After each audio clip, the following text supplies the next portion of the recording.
Salut tout le monde, c'est Yo-Yo la frite et j'espère que vous avez la frite. Aujourd'hui, il est temps de participer à ma première course très sérieuse de l'année, une course qui me tient à cœur depuis un petit paquet d'années maintenant et qui a une place toute particulière dans mon histoire d'athlète. Je vous ai fait un épisode de podcast très détaillé récemment au sujet de mes participations à cette course, je ne vais donc pas y revenir en détail, mais par contre, comme l'entraînement fait tout autant partie de la course que la course en elle-même, faisons un retour en arrière pour contextualiser cette nouvelle participation. Si jamais tout ce qui vous intéresse c'est juste la course, j'ai chapitré la vidéo sur YouTube. Marseille-Cassis, je l'ai couru pour la première fois en 2018, alors jeune coureur depuis 2 ans environ. Je l'ai terminé en 1h47 à l'époque, avec un énorme plaisir. Puis les années suivantes, mes chronos n'ont fait que décroître, et le plaisir un peu avec. 1h52 en 2019, 1h56 en 2021, 1h59 minutes et 57 secondes en 2022. Malgré ça, c'était toujours un moment un peu spécial de participer à Marseille-Cassis, en famille ou entre amis. En 2023, je n'ai pas participé à la course, ayant décidé de passer mon tour pour une fois. C'est ma sœur qui a représenté la famille cette année-là. Accessoirement, quelques jours plus tard, le soir du 2 novembre 2023, je finissais aux urgences pour une embolie pulmonaire. S'en est suivi une période difficile sportivement parlant, mais je vous passe les détails, ça aussi j'en ai parlé à de nombreuses reprises. Plus récemment, après maints efforts et quelques signes d'amélioration, j'ai participé à quelques petites courses, et notamment très récemment les foulées du Petit Bleu d'Agen que vous pouvez voir en vidéo. Après cette course de 10 km qui s'était bien passée et me rassurait un peu quant à mon état de santé et à mes capacités physiques, j'ai simultanément débloqué un dossard pour Marseille-Cassis où j'étais inscrit en file d'attente depuis février. Un joli signe du destin. Cette année, j'ai l'honneur de pouvoir participer à Marseille-Cassis. Il s'agira donc de ma 5e édition. J'ai eu un dossard par liste d'attente, donc je suis très content de pouvoir refaire cette course. J'ai envie de kiffer cette course et surtout ça va me permettre de faire une course longue. Donc là, il va falloir que je me remette à faire quelques sorties longues, à m'entraîner un petit peu au dénivelé. Cette année, il n'y aura pas d'objectif de chrono. Profitez de la course un maximum. Vous faire une belle vidéo là-bas. J'espère qu'il fera beau. Mais si je devais retourner sur cette course qui me tient à cœur et à laquelle j'ai au fil du temps perdu peu à peu le sens du plaisir, cette fois-ci, je voulais être sûr d'y aller pour les bonnes raisons. Même si ça ne doit pas exclure le fait de s'entraîner sérieusement. Au contraire, c'est en étant bien entraîné, de façon saine et cohérente, qu'on finit par être en alignement avec son objectif. Le mien, c'était donc de me sentir suffisamment à l'aise pour pouvoir kiffer la course, d'être bien dans mes pompes plutôt qu'à côté de celle-ci, comme j'ai pu l'être sur l'année qui vient de s'écouler. Je ne voulais absolument pas me prendre la tête sur un objectif à tenir.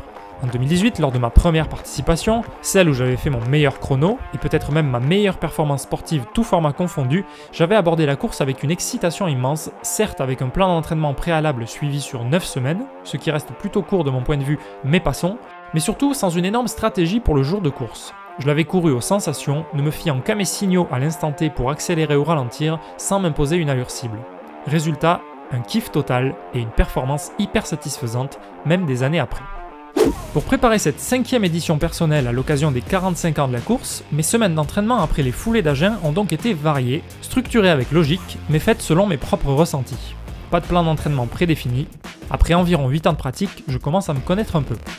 Aujourd'hui, séance en côte 2 fois 2 km. Dans les grands axes, mes semaines consistaient à faire 4 à 5 séances par semaine, ainsi qu'un peu de renforcement musculaire, nouveauté réintroduite cet été dans mes activités sportives au moment des JO. Pour résumer, généralement, le début de semaine contenait des footings, puis le mercredi ou le jeudi, une séance de vitesse en fractionné. Le samedi, une séance de répétition en côte. Bon voilà, deuxième portion de 2 km en montée, terminée. Je fais la dernière descente et je rentre. Ça va me faire une séance de 15 ou 16 bornes aujourd'hui. C'est quasiment le plus long que j'ai fait depuis longtemps. Et surtout là on est en pleine semaine. C'est le début de la semaine, on est mardi. Mais j'arrive à faire du volume, je suis content. Et surtout du dénivelé. Parce que là, je suis à 240 passés. Donc c'est bien, ça me fait travailler les montées, les descentes aussi. Chose que je fais pas beaucoup depuis quelques mois. Même si j'ai essayé d'en faire par-ci par-là. Ça fait longtemps que j'ai pas fait beaucoup de dénivelé. Donc là je m'y remets un peu. Et les sensations sont bonnes. Donc pour l'instant c'est bien parti. Et le dimanche, une sortie longue avec un peu de dénivelé quand c'était possible, notamment des côtes longues pour essayer de reproduire l'effort type de Marseille-Cassis qui consiste schématiquement en une grande montée sur la première moitié de course jusqu'au col de la Gineste, puis une redescente sur la seconde moitié.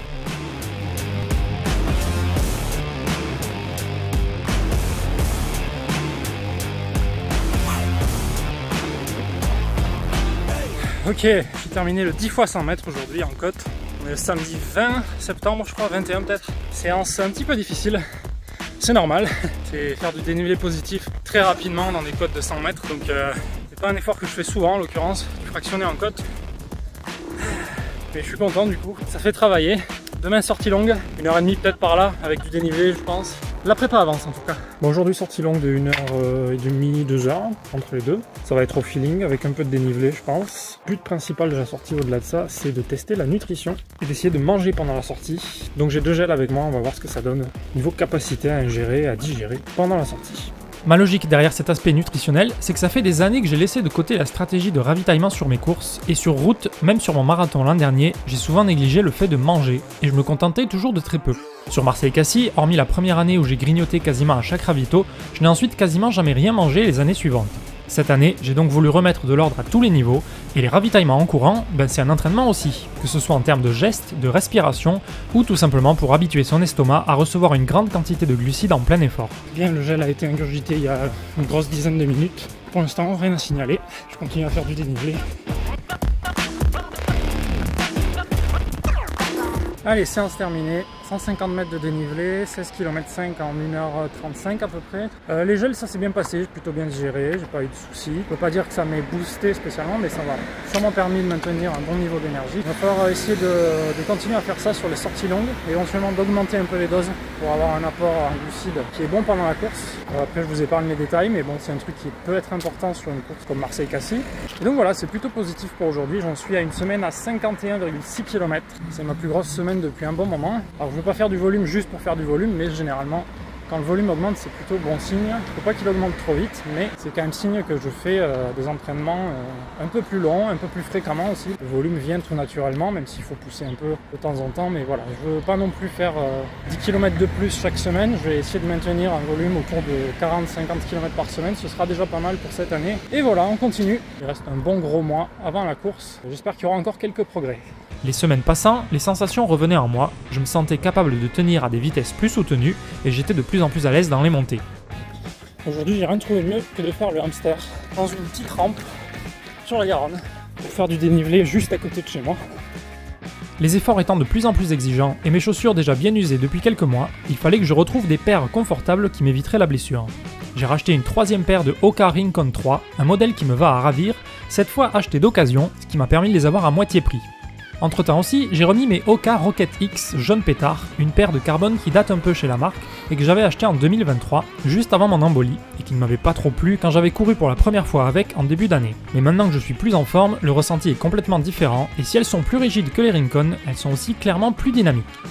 J'ai donc alterné le principal de mes séances entre ces deux paires, et même avec d'encore plus vieilles Bondi 7, toujours de la marque Hoka, que je laisse chez mes parents, histoire de varier les sensations et permettre à mes pieds de ne pas se reposer sur leurs acquis en courant toujours avec la même paire. Ça me permettait aussi de juger quelle paire serait la plus judicieuse à porter le jour de la course entre les Rincon et les Rocket X.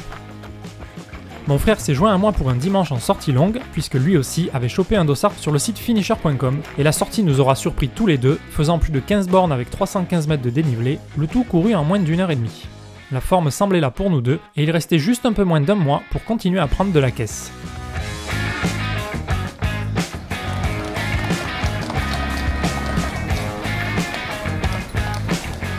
Le volume au fil des semaines augmentait, signe supplémentaire que ça progressait. Avec tout ça, une confiance perdue depuis presque une année entière commençait à véritablement revenir. Et le plaisir avec, et peu à peu l'excitation de prendre le départ, tout simplement. Le sentiment d'envie, mais aussi de détachement qu'il me fallait pour aborder cette course sans trop de pression. Allez, on est à 2 semaines de la course. Ça va être la dernière grosse séance de côte, grosse entre guillemets. Aujourd'hui, je vais faire 5 fois 500 mètres à une allure libre, mais que je vais essayer d'avoir un petit peu soutenue. Et la récup se fait en redescendant les 500 mètres. Donc je fais 5 fois ça. Demain, il y aura sortie longue. Et ensuite, on entamera les 2 dernières semaines avant la course. Donc ça va être un petit peu de relâchement. Ça va être la période d'affûtage pour faire remonter la forme.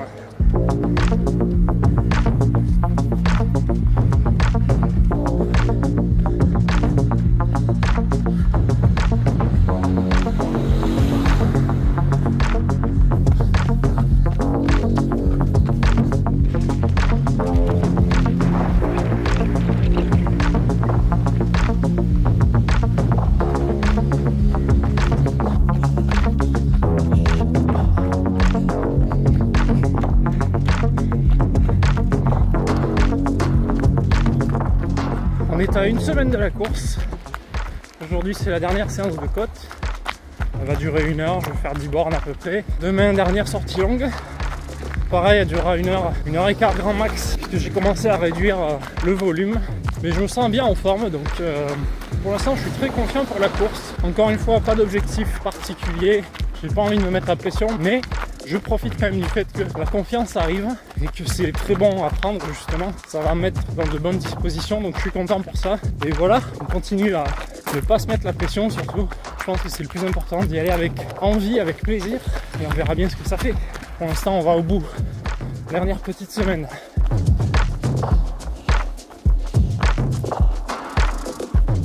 On va faire 5 fois cette côte. Elle est probablement trop pentue par rapport à Marseille-Cassis, mais bon, ça peut pas faire de mal de s'entraîner à faire du dénivelé. Même quand on a beau s'entraîner pendant des mois, le jour de la course, il y a un facteur qu'on peut absolument pas maîtriser, la météo. Et cette année, c'était le facteur qui promettait pas grand chose. Ça m'embêtait un peu parce que c'était mon retour ici, parce que la famille nous accompagnait, et donc c'était chiant s'il pleuvait à la fois pour les coureurs, mais aussi pour les spectateurs. Mais fallait bien faire avec. Allez, c'est l'avant-dernière séance de la semaine avant la course. Je profite encore un peu du soleil, parce qu'apparemment le jour de la course, ça va être de la pluie. C'est pas idéal, il n'y a pas eu de pluie quasiment de toute la prépa. Et là, il faut que ça tombe le jour de la course, le week-end de la course même, quasiment en entier je crois. Donc c'est pas idéal, mais bon, on va faire avec. C'est sûr que ça va entacher un peu le plaisir, mais bon, il n'y a pas tellement le choix. Hein. Et puis dans tous les cas, ça n'empêchera pas de courir. Ça peut même aider dans le sens où ça veut dire qu'il fera pas trop chaud normalement. À voir. La dernière séance, ce sera la veille de la course, un petit shake-out run comme on dit, de 20-25 minutes maximum, histoire de dire au corps qu'il faut rester actif. Et pour bien me mettre dans le bain littéralement, ce fameux shake-out run, il se fait de bon matin avant le départ pour le week-end, sous une légère bruine. Allez, veille de course, petite course de 20-25 minutes, à jeun, parce que j'ai pas trop le temps, avant qu'on parte pour Marseille. On va aller récupérer les dossards cet après-midi, et aujourd'hui il pleut. Alors j'ai de la chance, là je pars à un moment où ça s'est quasiment arrêté.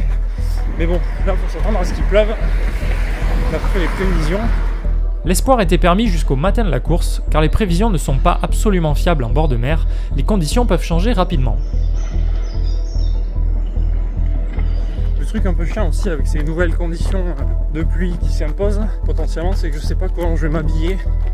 En fonction de la chaleur aussi, parce qu'il fait pas très froid dans tous les cas je pense. C'est chiant parce qu'à cause de la pluie, je vais peut-être prendre une veste. À cause de cette veste, peut-être j'aurai trop chaud aussi. Donc il y a un équilibre à trouver, il faudra que je réfléchisse. Voilà, le plus simple ce serait qu'il fasse beau. Hein. S'il vous plaît, je vais faire en sorte qu'il fasse beau. Ça m'arrangerait, merci. On voit même pas les avions passer. Nous voilà en route pour Marseille afin de récupérer nos dossards. Nous serons 2 membres de la famille à courir cette année, puisque mon frère participe aussi, et pour nous accompagner, nous avons avec nous mes parents, ma belle-sœur et mes nièces. Et Jessie. N'oublions pas Jessie. Nous arrivons sur Marseille, et hormis autour de Montpellier où on a eu un gros déluge, le temps n'est pas si terrible ici. En route pour le parc Chanot, à côté du Vélodrome, où l'on va récupérer les bouts de papier qui permettront à mon frère et moi de courir. Ça permet aussi de se mettre un peu dans l'ambiance d'avant-course sur le salon de Marseille-Cassis.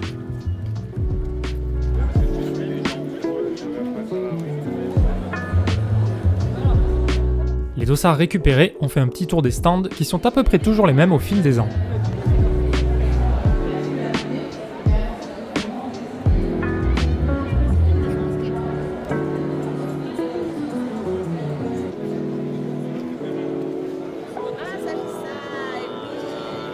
Comme chaque année, on loge à Cassis, qui est quand même plus sympa et joli que Marseille pour ses journées.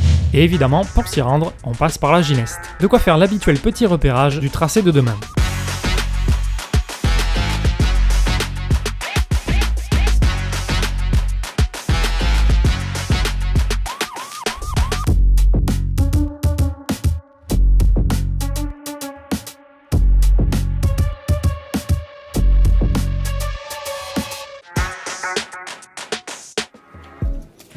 Le soir, petit rituel, on va se faire un resto sur Cassis en essayant de pas trop manger n'importe quoi pour pas flinguer la prépa. Mais on est là en famille aussi, faut bien profiter du week-end.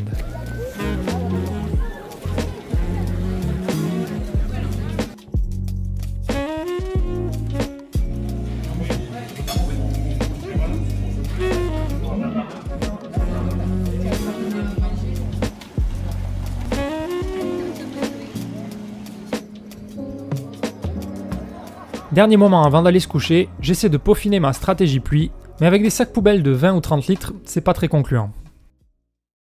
Après une nuit relativement bonne où le changement d'heure nous a fait gagner 1 heure de sommeil, je prends mon petit déjeuner environ 3 heures avant la course. C'est mon rituel pour partir serein, pour laisser à mon corps le temps de digérer.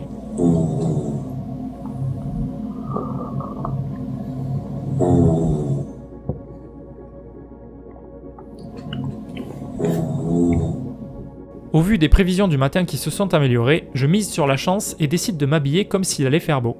La certitude, c'est qu'il va faire au moins 17 ou 18 degrés Celsius, même avec de la pluie, et c'est déjà bien assez chaud pour rester en t-shirt. Pas besoin de veste, elle ne fera que m'étouffer.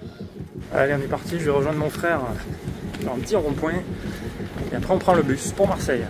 Avec de la chance, d'après les prévisions, il n'y aura pas de pluie. Ça, c'est déjà une très bonne chose. Et voilà le lieu de rendez-vous. Ben, j'arrive en premier.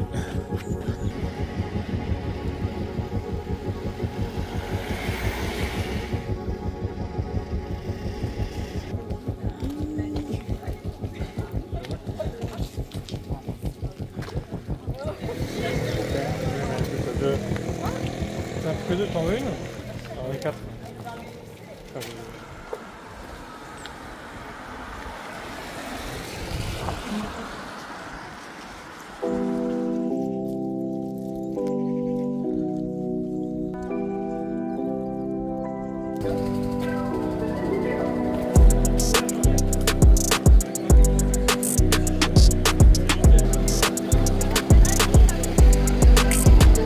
8 heures passées, nous arrivons près du Vélodrome, lieu du départ. L'excitation commence à monter, mais la pression reste assez faible.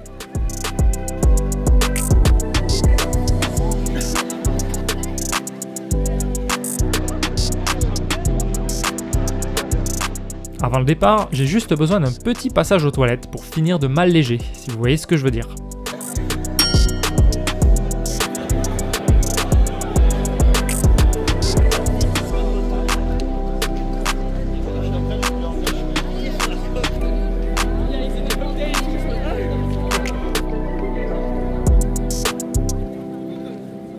Cette année, parmi les élites, on trouve quelques têtes très connues en France, telles que Clémence Calvin chez les femmes, spoiler, c'est elle qui va remporter la course féminine, et du côté des hommes, Félix Bourg, vainqueur de l'édition 2021, Hassan Chadi, vainqueur de l'édition 2022, ou encore Nicolas Navarro, premier français à terminer le marathon des JO de Paris cet été en 16e place. Mais le vainqueur cette année sera un Rwandais, Félicien Muitira, qui va boucler le parcours en 1 heure, 1 minute et 32 secondes. C'est relativement loin du record ultime qui était de 57 minutes et 18 secondes en 2015, mais c'est déjà pas mal, oui. Si je vous parle de tout ce beau monde maintenant, c'est que c'est seulement au moment de leur départ à 9h pétantes qu'on a une chance de les apercevoir, et puis surtout je voudrais pas les éclipser totalement, vu que la star de la vidéo ensuite, ça va être moi. On regarde partir les élites du haut des escaliers du Vélodrome, ça part plus vite qu'une fusée SpaceX.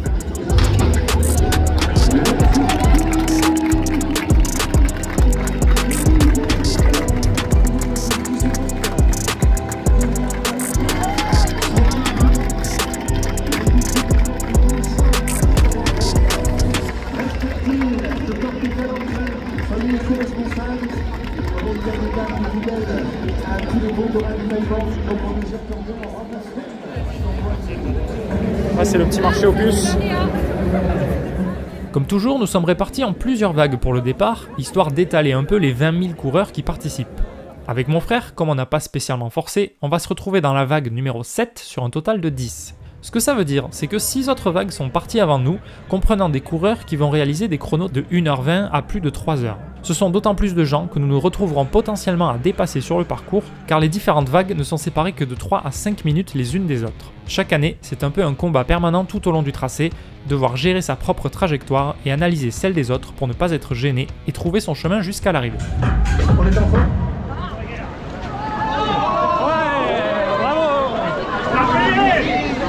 On a cassé la course. Le départ est donné sous un soleil un peu timide, mais c'est déjà des conditions 1000 fois mieux que ce que j'avais imaginé ces derniers jours.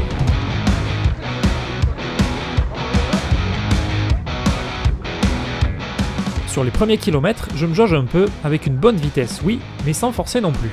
J'ai l'objectif bien en tête, prendre le temps de chauffer, être sûr de ne pas me blesser d'une façon ou d'une autre, et profiter d'être enfin ici, où je voulais être et comme je le voulais, dans la bonne ambiance, en bonne santé et avec de bonnes sensations.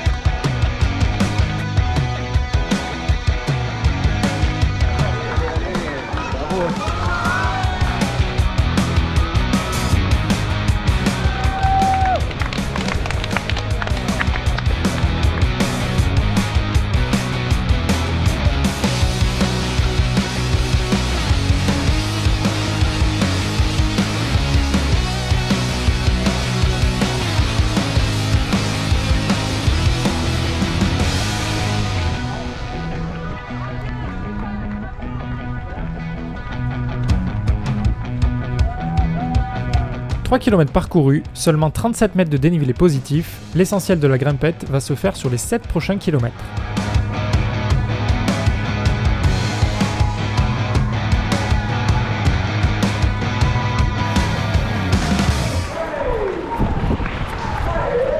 Autour du kilomètre 4, une petite pluie commence à tomber. Le ciel est plus menaçant que lors du départ. J'utilise la visière de ma casquette pour protéger mes yeux des gouttes. La technique est efficace. Je commence à me demander si je vais regretter la stratégie sans veste, mais encore une fois, il fait plutôt chaud maintenant que je suis en plein effort, et la veste ne ferait qu'accentuer cet effet.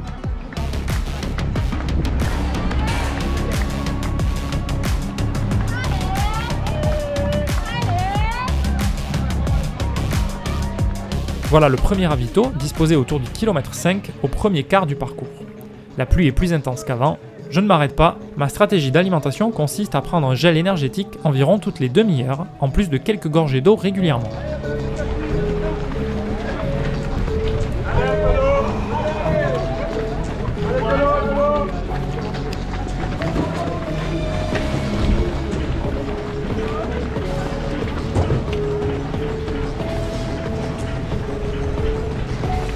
Comme vous pouvez le voir, la pluie continue de s'intensifier et un léger problème va résulter de ça. Mais d'abord, maintenant que le joyeux bordel du ravito est terminé, je sors mon premier gel, on est à un peu plus de 26 minutes de course, c'est le bon moment.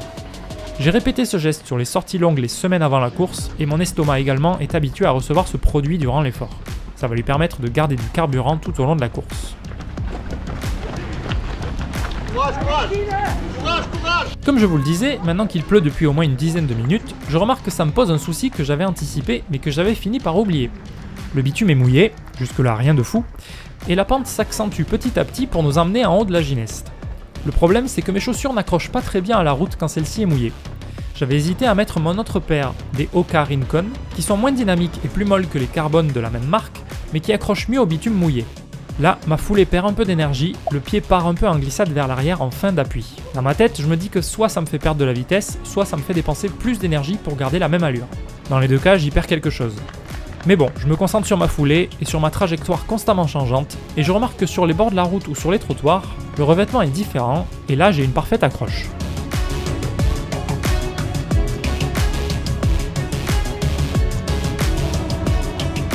Que des sourires, c'est magnifique. On a sérieusement entamé la côte et de l'autre côté de la vallée, on voit la masse de coureurs qui s'étire un peu plus haut.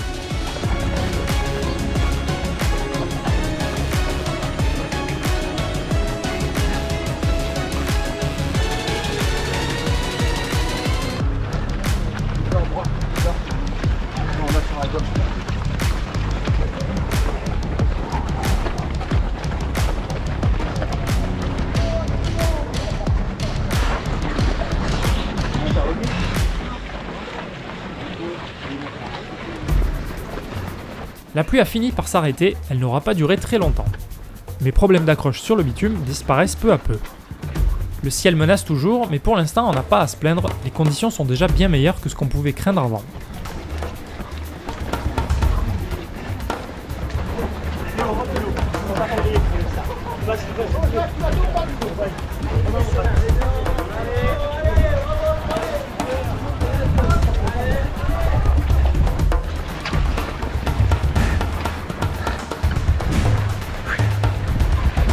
J'aime beaucoup ces quelques virages, on peut y voir tout le flot de coureurs avant et après nous, dans un paysage grandiose, c'est ce qui fait le charme de Marseille-Cassis, et probablement une des vues qui a inspiré André Giraud en 1979 lorsqu'il a créé la première édition.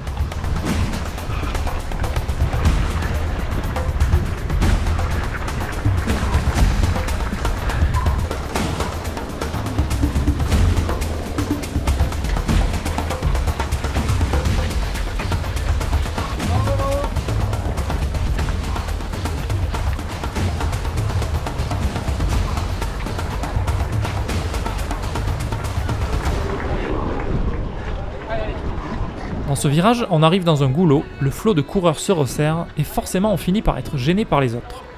Quelques secondes de patience et généralement une ouverture finit par se former naturellement.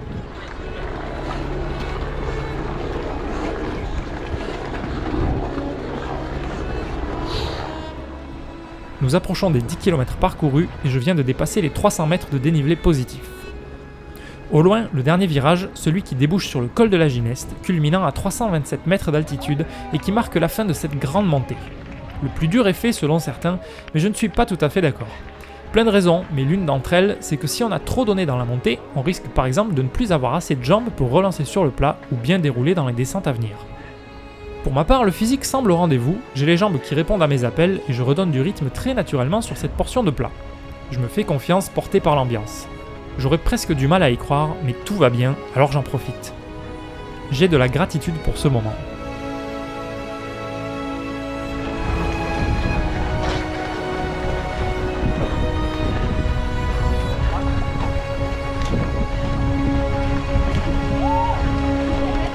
Nous passons les 10 km.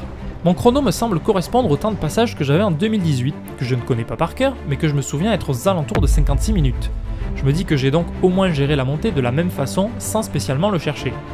Pour l'instant, ça déroule très bien, peut-être même trop bien, et je me demande si je vais pouvoir tenir le rythme en seconde partie de course.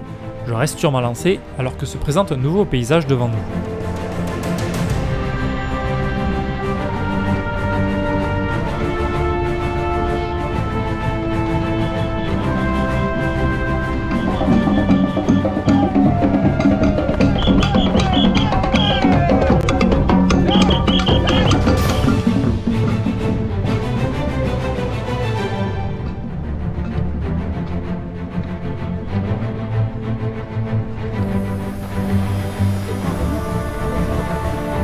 Un camion de secours nous dépasse. Un peu plus loin, je vois un monsieur sur le bord de la route, debout et pouvant marcher, mais le visage en sang. Une mauvaise chute peut rapidement se transformer en arrêt définitif. D'ailleurs, cette année aura sans doute marqué les esprits par la petite chute du vainqueur chez les élites, glissant sur le tapis publicitaire collé au sol, mais surtout celle du second, Youssef Benadi, moins de 2 minutes après lui, qui va se cogner la tête au sol. La chute est impressionnante, le coureur marocain sera évacué sur une civière. Mais il sera ensuite présent sur le podium, tout sourire, un joli bandage autour de la tête. Retournons à ma course. Les kilomètres défilent presque trop rapidement. Quand on galère, une course peut devenir un vrai calvaire, mais quand ça se passe bien, voire trop bien comme c'est le cas jusque-là pour moi, on voudrait presque que ça dure plus longtemps pour profiter encore de ce moment au-dessus des nuages.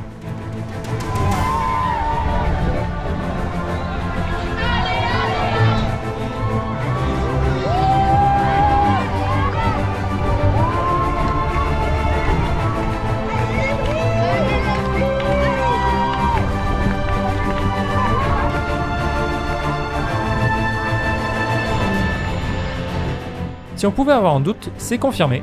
Cassis, c'est tout droit.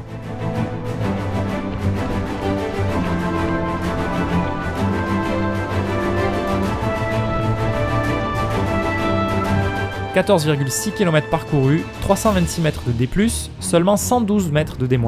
La grosse descente est imminente. »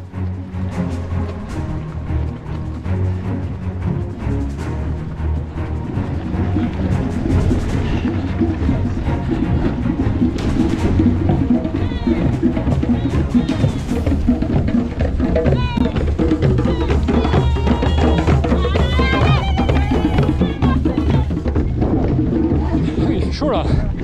En effet, le soleil est de sortie. D'un côté ça fait plaisir, d'un autre ça fait chauffer la machine déjà bien partie dans les tours. À droite. 15 km franchis, à nouveau j'ai l'impression que mon chrono est proche de celui de 2018. Je me demande si je me trompe pas dans mes calculs, mais surtout je me dis que ça sert à rien de trop y réfléchir, on verra bien, c'est pas en y réfléchissant maintenant qu'on va y changer quelque chose. Les 15 km franchis, j'ai pris mon troisième et dernier gel, jusque là ça ne m'a posé aucun problème et ça m'a très certainement permis de tenir le rythme. La grosse descente va enfin commencer et au bout de celle-ci, la famille qui nous attend, mon frère et moi. C'est la promesse d'un coup de boost naturel et pour eux une petite récompense de l'effort qu'ils ont fait d'être venus avec nous sur cet événement. C'est le premier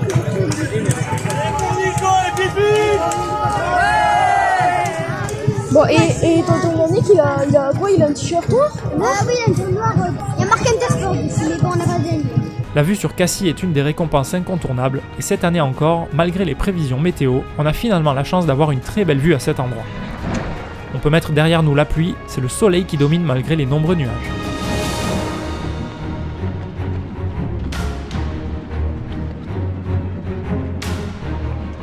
Le gros piège de cette descente, un peu euphorisante, c'est qu'elle est pas mal pentue et que ça tape méchamment dans les jambes.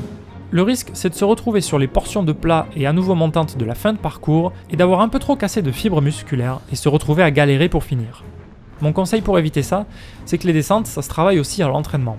Quand on prépare une épreuve avec du dénivelé, on a tendance à toujours penser qu'à faire du fractionné en montant, mais on oublie très souvent de faire des répétitions descendantes. C'est un effort complètement différent, et si on ne le travaille pas, les muscles correspondants ne seront pas bien préparés, tout simplement. Bon, ici, c'est un peu le bordel pour moi. Comme je sais que la famille va être postée sur la droite, je reste de ce côté, quitte à devoir ralentir pour les guetter et être obligé de rester bloqué derrière des gens. Alors ils sont où? Allez, c'est tout là. Il est là, il est là.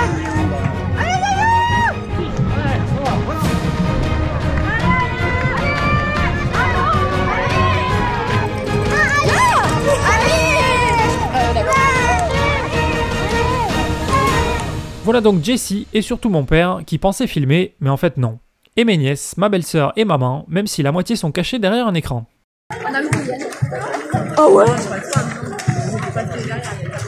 Il est pas loin. Je voyais pas au début, moi.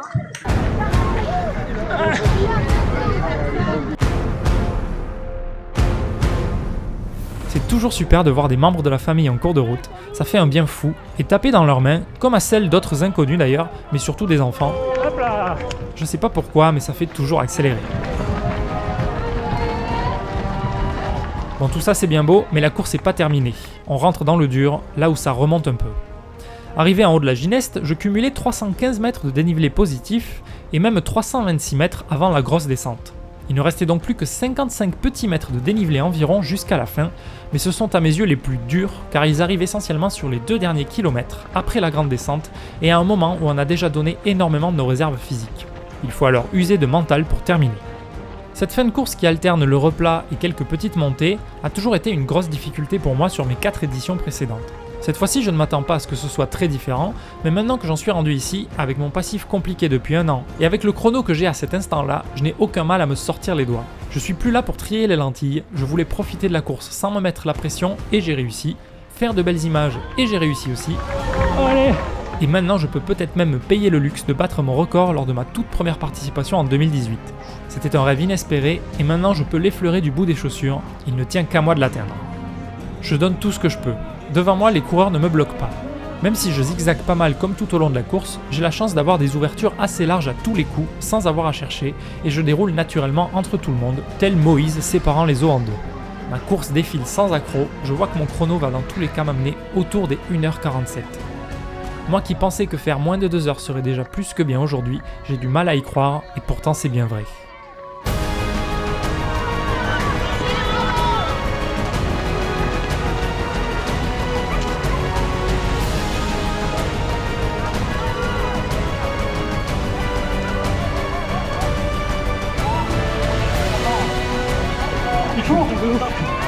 C'est un chèque de ouf. Quel but 26 ans, et pour ton anniversaire, tu t'es dit, je me paye ma société. Allez.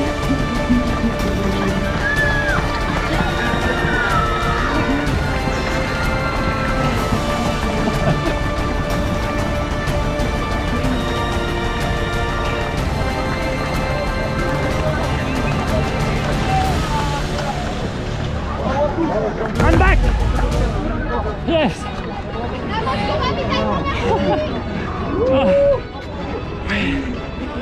Résultat final, 1h47 minutes et 27 secondes. Je bats officiellement mon record d'il y a 6 ans de 16 secondes. Ce n'est pas tant le battre qui m'importait, sachant que simplement inverser la tendance régressive au fil des années aurait déjà été une grosse réussite pour moi. Mais là, j'ai coché absolument toutes les cases possibles. C'est rare, ça n'arrive pas à toutes les courses, donc j'en profite un maximum.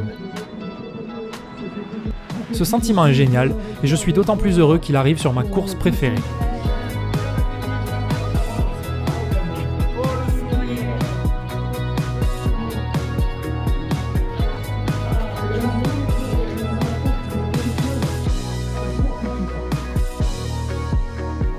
Cette année, contrairement aux 3 dernières, la médaille n'est pas en bois mais de nouveau en métal, sans doute pour marquer les 45 ans.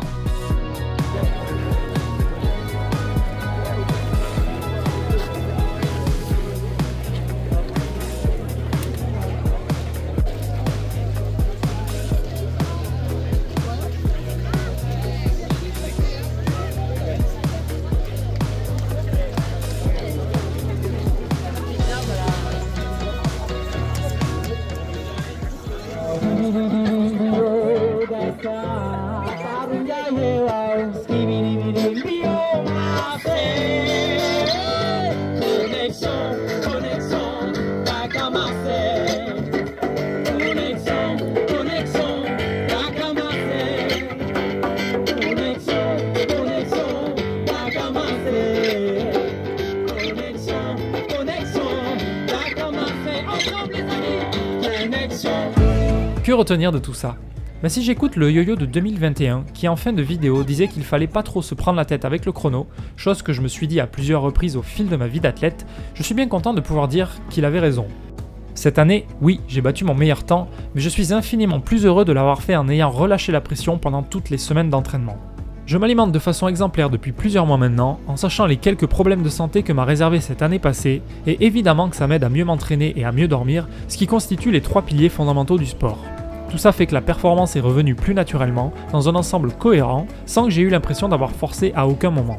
La course d'aujourd'hui est un résultat inespéré mais logique de tout ça, et la satisfaction qui en découle en est décuplée. Je répète ce que je disais en début de vidéo, une course c'est aussi tout l'entraînement en amont pour la préparer. Alors est-ce que ça vaut les 4,50 €? Pas la monnaie. Ma morale cette année, un esprit sain dans un corps sain et tout roule pour le mieux. Le relâchement, même s'il n'exclut pas un entraînement sérieux, est mon meilleur allié pour avoir confiance. Je me suis prouvé à moi-même que je peux réussir à courir pour les bonnes raisons et dans le bon état d'esprit, pourvu que ça dure. Certains se demandent peut-être, c'est quoi la suite? Déjà, sortir mes vlogs de la Floride, que j'évoque depuis déjà trop longtemps, ainsi que celui de l'Autriche. Et ensuite, évidemment que cette nouvelle expérience m'a remotivé comme jamais, mais je laisse le temps au temps, je me précipite surtout pas sur un objectif suivant, car je sais que ça peut griller un fusible ou deux au passage. Je vais déjà profiter de cet état d'esprit d'après-course, sans trop me laisser aller, car le physique et le mental, ça s'entretient régulièrement, mais je me laisse du temps pour réfléchir à la suite.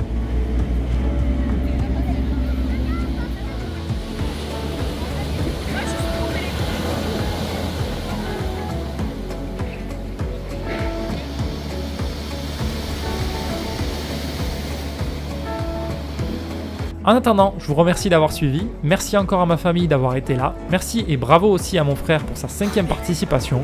N'hésitez pas à faire tourner cette vidéo si elle vous a plu, à y mettre un pouce et un petit commentaire, ça mange pas de pain mais ça aide les algorithmes de YouTube à faire vivre la vidéo partout, et évidemment abonnez-vous si c'est pas déjà fait.